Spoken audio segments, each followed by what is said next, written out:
Please just stay with your zazen as I speak. You hear so much more that way.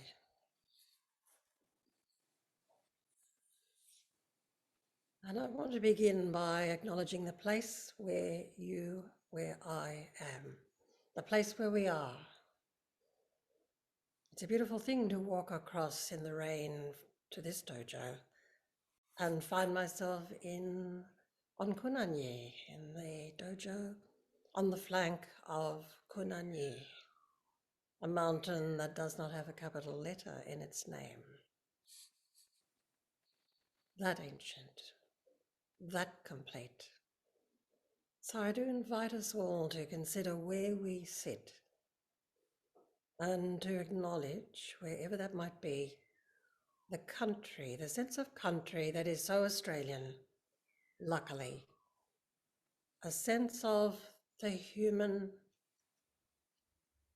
aliveness of country, the country aliveness of human beings, the place where we are, which Dogen says is the place where practice begins. So cast your mind to the place where you are. Cast your mind back, all the way back, 1,000, 10,000, 20, 40, 60,000 years of human being where we are. The ones who were born, who lived, who loved, who suffered, who cared and cared for the place where they are, and who died there. Because all of this is the long road of the ancestors who walk ahead of us, not behind, ahead, pointing the way of human being.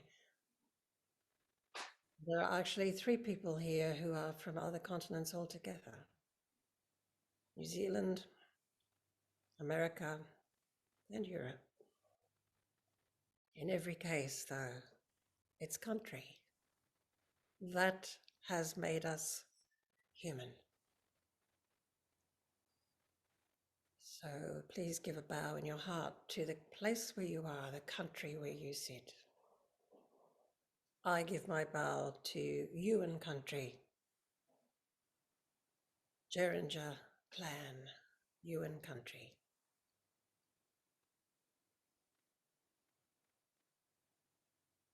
It's very appropriate that we're spending time with one of the truly wondrous ancestors of our tradition. It's quite beautifully summed up, in fact, by the Metta Sutta. Peaceful and calm and skillful, not proud or demanding in nature. Even so, Jiao demands everything of us, everything, but in the most calm and humble way.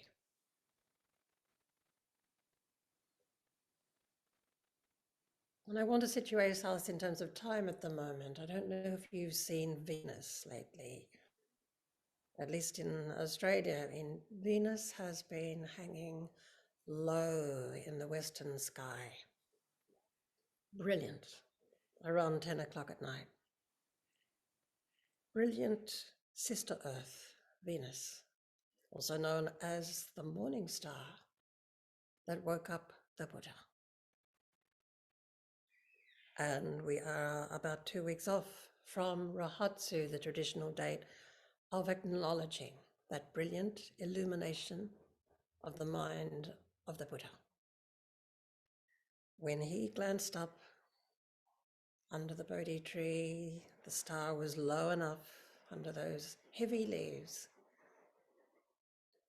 to shine all the way through him and find no Buddha, no star, no thing, complete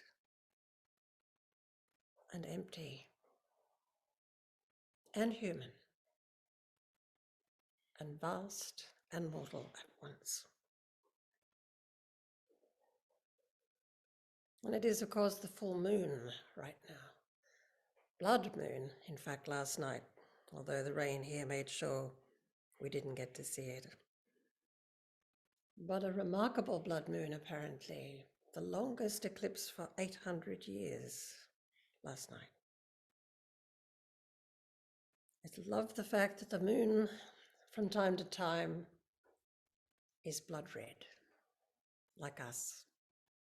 Because the moon, of course, also is the deeply beautiful traditional way of pointing to the mind that is blazing with light within the dark of emptiness.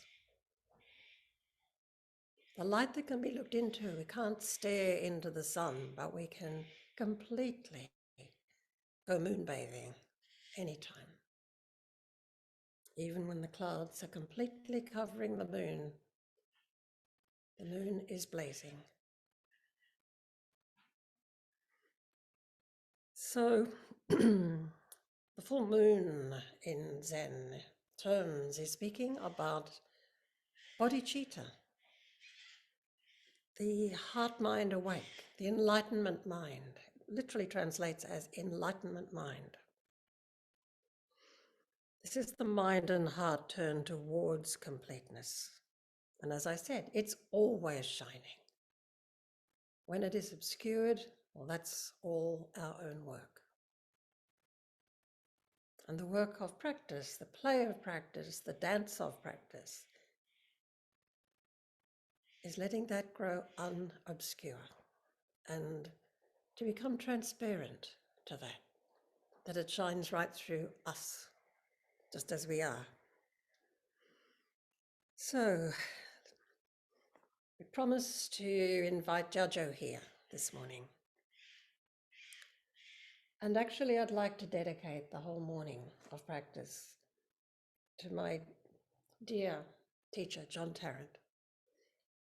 Not entirely well at the moment, and I want to dedicate the energy of today entirely to him. He did, in fact, give me the recorded sayings of Zen Master Joshu, as Jojo is also known. That's the Japanese version of his name. This book now, I'm handling it, and it is not quite falling apart, but it's having thoughts in that direction. It has been with me since 2000 when he gave it to me. And it's interesting to think of 2000. That was, in a way, we just got through the excitement of the millennium bug not happening. We had no idea what the millennium bug would actually look like, but it soon showed up, did it not? The turbulence and the madness, the painfulness of our time. John inscribed it with these words: the secret of Zen lies in just two words, not always so. That's the saying of Shunryu Suzuki, who's semi-English, he's Japlish, I guess you could call it. He sees the secret of Zen, or sees those words, not always so, in just two characters. So just two words, not always so. And John also called this book a stupa to circumambulate with love and admiration. And that is indeed what I've been doing ever since. Jojo has become very dear to me, probably because anybody who has worked with Mu, offered themselves to Mu, succumbed to the wonderful fall of Mu. You couldn't possibly separate yourself from the mind of Jojo after that. You have shared his mind when he said Mu. Actually, he said Wu, because he was speaking in China, not Japan. But as you know, we continue to take Mu as the way of pointing to what cannot be put into words, will never be put into words, can only be inscribed on our skin and engraved on our bones, or discovered to be so, in fact. So let's investigate this wondrous old Buddha, the old Buddha, as he was referred to. And every narrative encounter that's recorded in this book, of which there's hundreds, each one of them is a chance to meet the old Buddha, as he was called, in person. Because we turn up to a koan in person.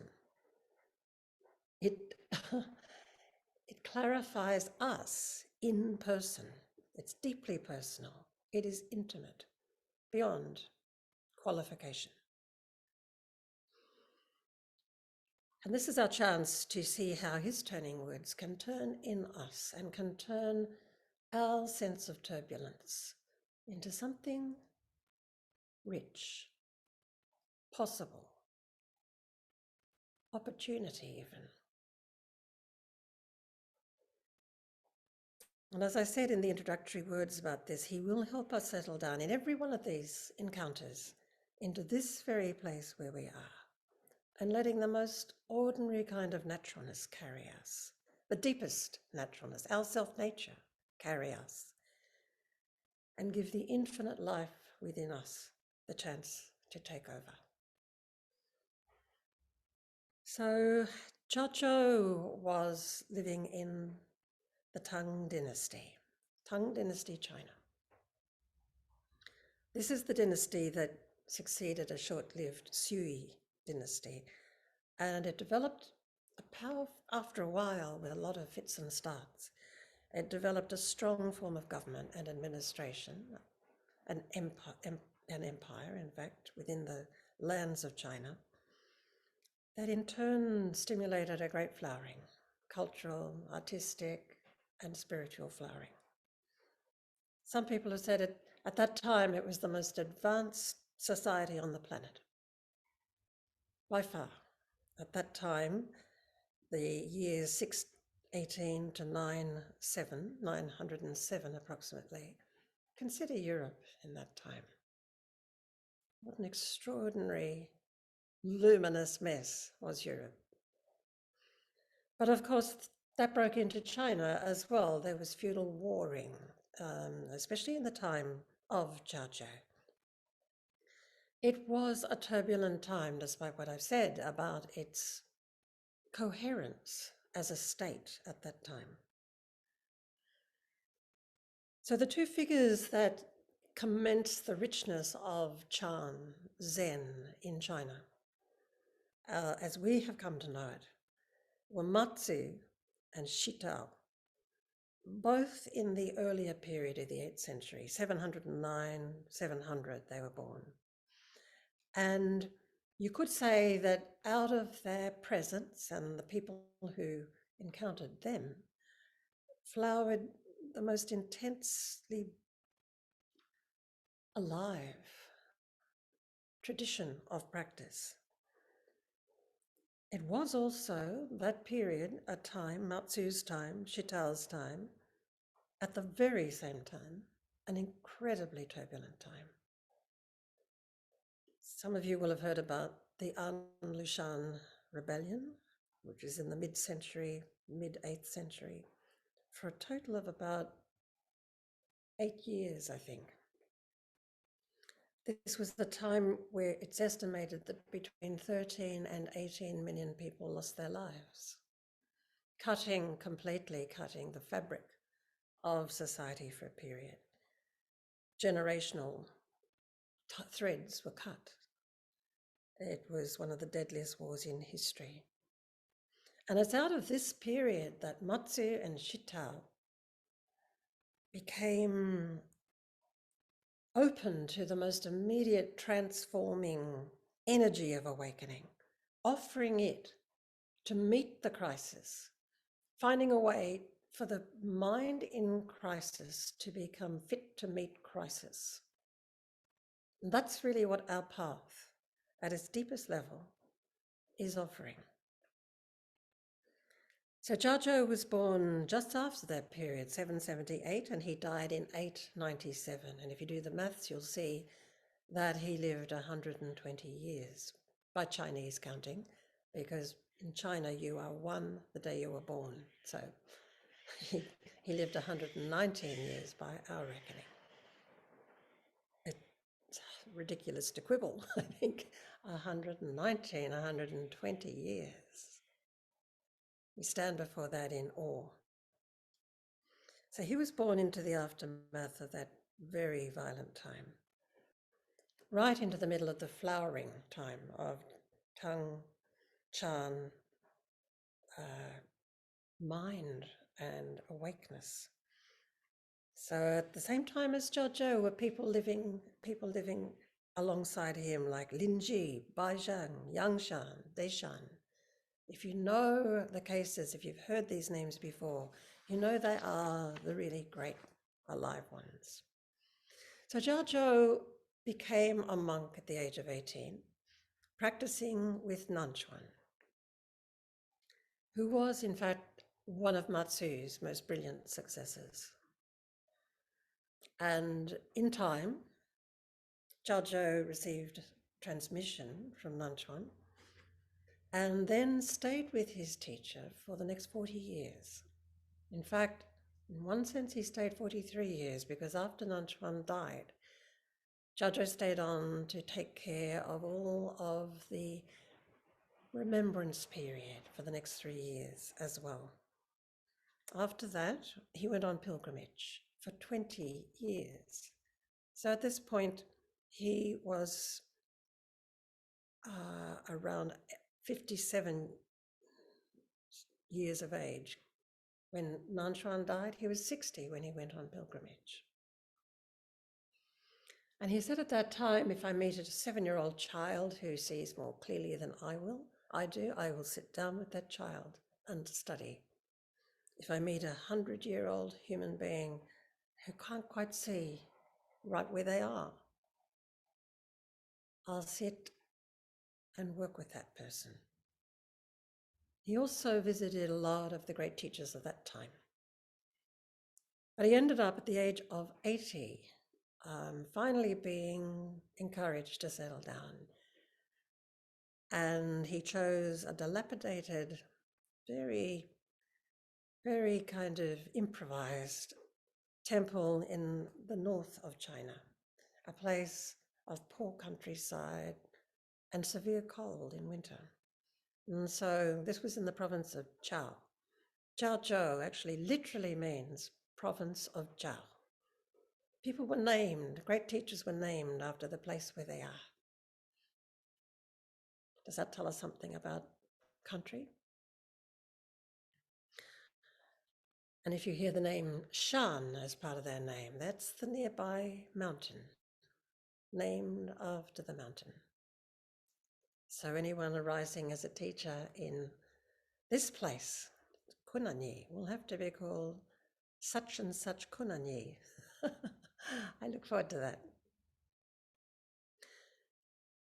So this monastery never became big. It was small, it was modest. Jiao wasn't interested in grandiosity in any form. And yet, although not many people survived for the next couple of generations of successors before his line technically petered out, but it didn't peter out. It's so alive throughout the entire tradition. His record, which is pretty big, was collected with vast respect and love. And there are many cases peppered through the main collections that are Jiao cases, Jiao encounters. The only one who comes close to having more cases is probably Yun Men. Not that they're competing. So one of the earliest encounters with his teacher, Nanchuan, when he would have been 18, 19, or something like that, is very familiar to many people. I want to read it to you. Jiao asked Nanchuan, what is the way? This is one of the great questions that echoes all the way through many cases. It begins with, what is the way? This is a question about bodhicitta. What is it? How do you practice it? How do you place your feet upon the path of this bodhicitta? Awakening energy, enlightenment energy. Nanchuan said ordinary mind is the way.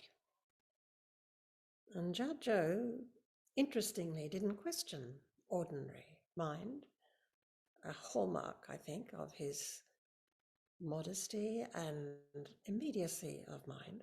But he is still very young at this point, because he says, then should I direct myself towards it or not? And Nanchuan said, to seek it is to deviate from it. And then he went on, Nanchuan went on, oh, actually, Jiazhou said, if I do not seek, how can I know about the way? And Nanchuan said, it doesn't belong to knowing or not knowing. Trying to know is having a concept. Not knowing is to be ignorant. To be unawake to the possibility is to be ignorant. He then says, if you truly realize the way of no doubt, and that no doubt, strangely enough, really is mu. It is not knowing in the deepest sense. Nanchuan goes on to say, then it is just like the sky, wide open, vast emptiness. How can you say yes or no to it? At these words, the master had sudden enlightenment. His mind became like the clear moon, says the case. I'm not going to go into elaborate discussion of this case. Many of you will have heard it before anyway, but I do want to point out the fact that another translation of if you try to direct yourself, you deviate, that part of Nanchuan's comment. Another translation of those same characters says, if you try to turn towards it, it will turn away from you. If you try to turn towards it, it turns away from you. Can you see how the grasping mind defeats itself in this great matter? The mind that wants to take hold is in fact alienating itself from what is so vastly available and ready to receive. And so it turns away from you with your grasping after it. There's such mutuality here that it even goes down to if you try to grab it, it evades you, it eludes you, you deviate. It turns away from you. So the mind that is being described by Nanchuan is the mind that the first gate of practice, Mu, invites us into falling into its infinite depth. I'm not going to speak at length of any kind about Mu because, as many of you know, Mu is running through every narrative encounter, every koan case. Mu is the very heartbeat of every single one. In a sense, you could say Mu is the opening to your own self-nature. That is its process, its ask, its give. There's nothing to add and nothing to take away in every word of the narrative encounters we'll be looking at this morning. It's also exacting and allowing and uncompromising each time. That is Jiazhou's nature. Mu is like that. It is exacting, infinitely allowing, and utterly, forensically uncompromising. But each of these encounters is a chance to dance with the great matter, with your own self-nature. And it's a lovely fact that the character, Chinese character for dance, takes the character for Mu and adds to it dancing feet. So to practice, to dance the way. That's Mu with feet, emptiness with feet. Emptiness needs our feet, by the way. Emptiness needs our hands, our eyes, our hearts. Made sure of that. Here they are. It's also interesting to consider the character for manifest. The character for manifest shows the character for hand above the character for moon. So it's a hand over the moon. And I love the fact that we can't tell. Is the human hand protecting the blazing mind of awakening? Is it warming itself from that? Is it being warmed by the moon of mind, awake? But look how intricated, how they need each other, how mutual is human hand and the luminous mind of awakening, or the luminous morning star of awakening.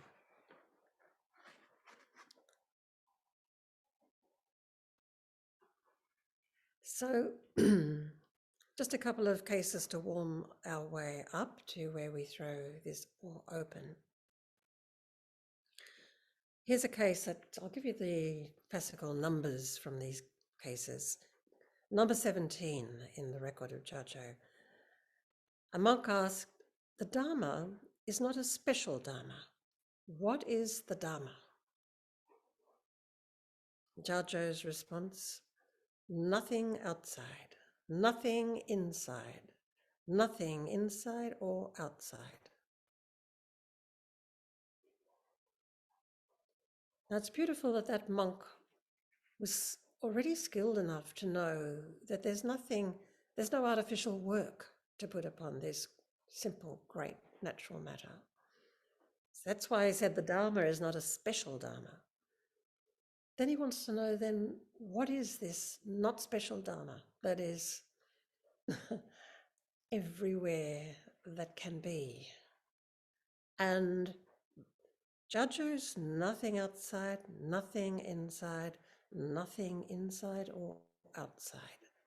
This is a state of vast openness. This is the state of waking in the presence of Mu, waking as Mu. Notice there's a progression of opening here. First, the sense of nothing outside, no thingness outside. I don't know, I'm sure everybody did actually notice that beautiful sharp bird call that sounded through the dojo as we sat in the first round of sitting. Now, when you are sitting at a degree of depth, that's not outside. It goes right through your heart. There's nothing to stop it. And it's very revelatory in a way that can't be put into words. It's a beautiful fact that somehow lets us discover the beautiful fact of this very self. Nothing outside. But then it goes to nothing inside. Certainly no confabulations about any such thing.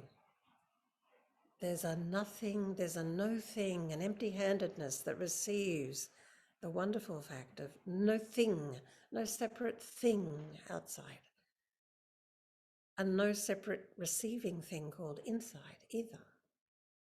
And then he says nothing inside or outside, wiping any kind of thing you might cling to away, setting us free, as Mu does. You know that the original koan encounter in which Mu crops up was a question about a dog. And those dogs aren't, or were not, high status animals in China. And so the monk asking about that dog was probably asking about, how can I get out of my bag of skin and bones here? How can I get free? And Jajo said, Mu. The monk asked, does a dog have Buddha nature or not? The monk is still trapped inside.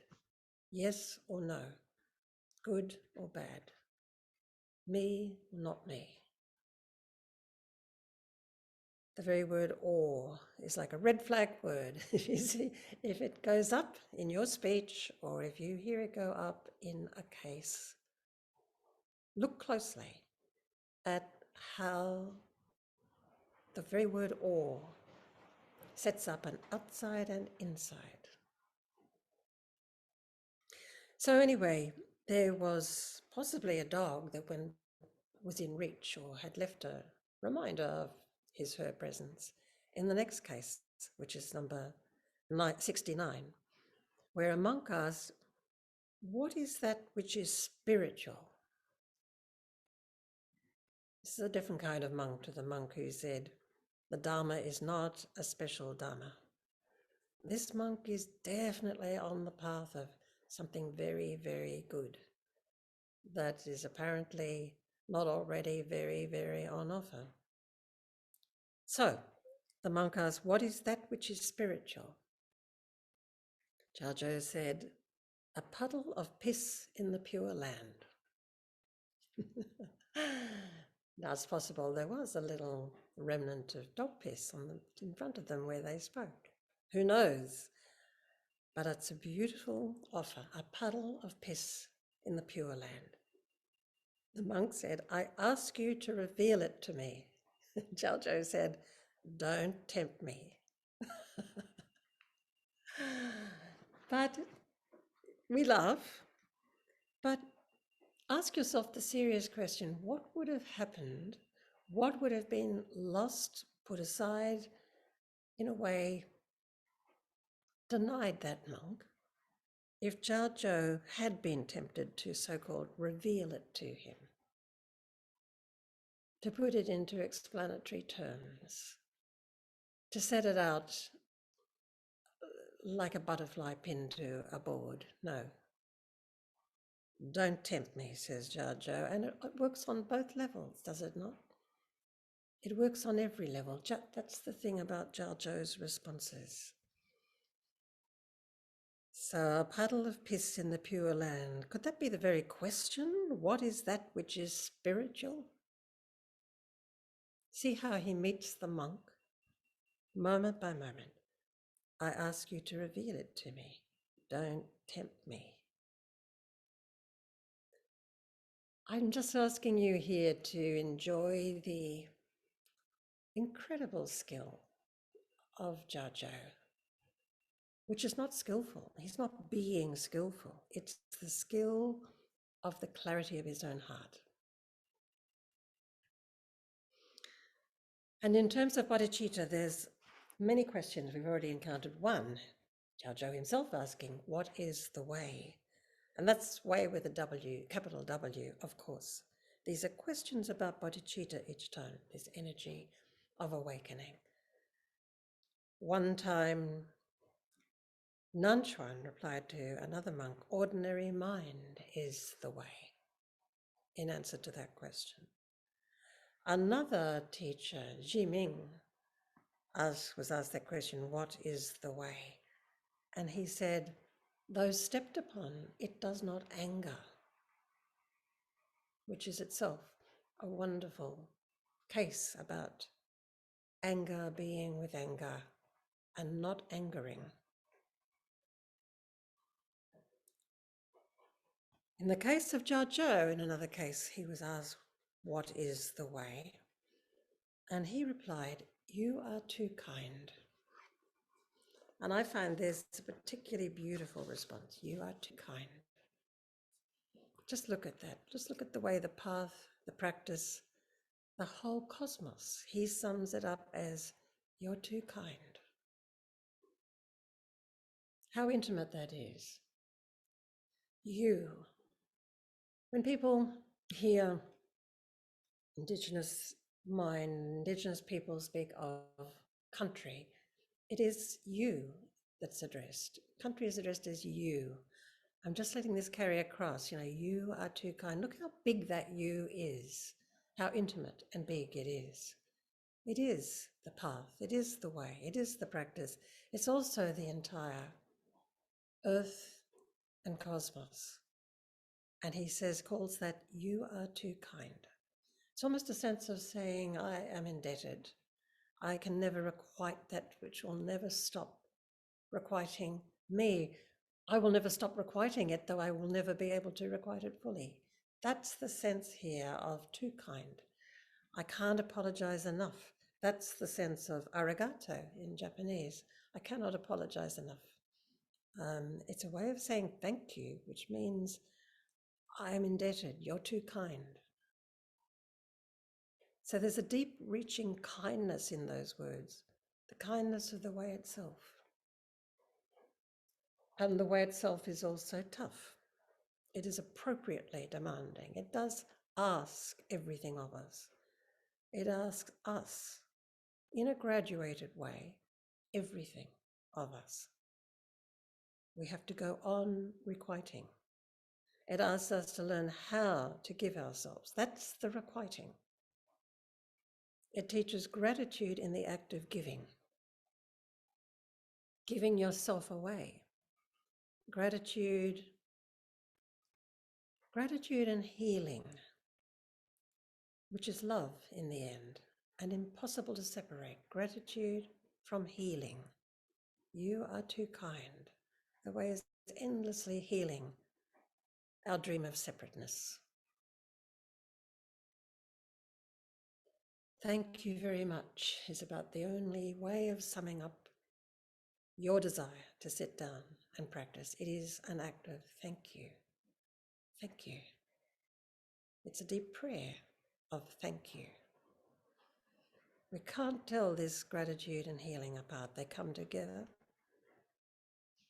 and they flower or come alight, not in the midst of some special other place, some paradise, some enlightenment state, some heaven.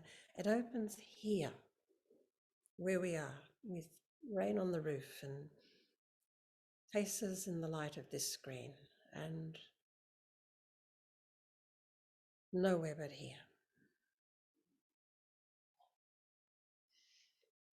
So we're going to, I think we might be taking are we going to take a break with a walk before we, yes, okay, so not yet, because I want to just give a few words from Matsu, about how to approach the kinds of cases that I've just been touching into and that we will be touching into.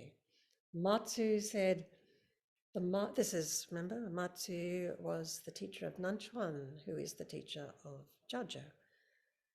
Matsu said, the mind that doesn't understand, that's exactly it. Doesn't understand, doesn't seek to lay things down onto the Procrustean bed of what you think you have already, some time ago, secured and made lie still as a fact. No. The mind that doesn't understand, that's exactly it. That's Mu. Mu can't possibly, the mind that opens with Mu can't possibly explain itself, ever. So koans are made of awakening and words and silence. There's a deep silence in the words. There's an incredibly deep silence in Mu. It won't say. It won't say. And so in responding to a koan, it's not answering a koan, it's responding. It's letting the koan set up a response or discover a response in you. And within that pattern, in that moment, don't look for patterns, don't look for formulas, don't mimic anyone else, especially anyone wonderful or wise, please. Don't even mimic yourself. That's a terrible error with koan response. Don't settle prematurely or ever upon how the koan opens you.